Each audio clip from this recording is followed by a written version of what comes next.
ইউক্রেনের মধ্যাঞ্চলীয় শহর ক্রিভেরিহ এলাকায় শিশুদের একটি খেলার মাঠ ও আবাসিক ভবনে রুশ ক্ষেপণাস্ত্র হামলায় এভাবে ছড়িয়ে পড়ে আতঙ্ক। ছোটাছুটি শুরু করেন পুলিশ ও সাধারণ মানুষ।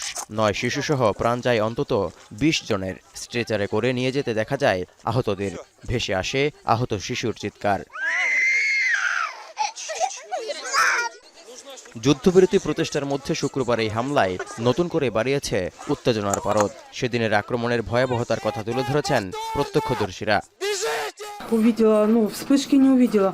Услышала только взрыв, и все стекла, окна, все ж на меня полетело, но не пострадала. বান্ডেল থাকলে প্রতি সেনমানিতে টাকা বাঁচবে। বিকাশ সেনমানি বান্ডেল কিনে জিতুন প্রতি লেনদেনে। এদিকে রোববার ইউক্রেনের আর্টিলারি ঘাঁটি ও ড্রোন কারখানাতেও সফল আক্রমণের দাবি মস্কোর।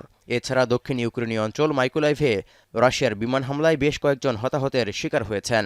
সুমি অঞ্চলের বেশ কয়েকটি বসতিতেও আক্রমণ চালিয়েছে রুশ বাহিনী।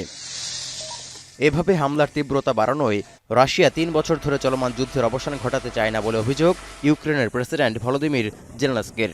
На пропозицію повного, безумовного припинення вогню Путін відмовляється. Ми очікуємо реакції.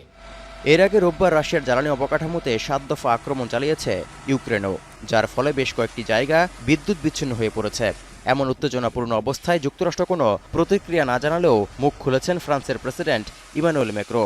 রাশিয়া যদি সত্যি শান্তির পথে হাঁটতে না চায় তাহলে কঠোর পদক্ষেপ নেওয়া ছাড়া কিছুই করার থাকবে না বলে হুঁশিয়ারও করেছেন তিনি। তৌহিদুর রহমান, এখন বিশ্ব।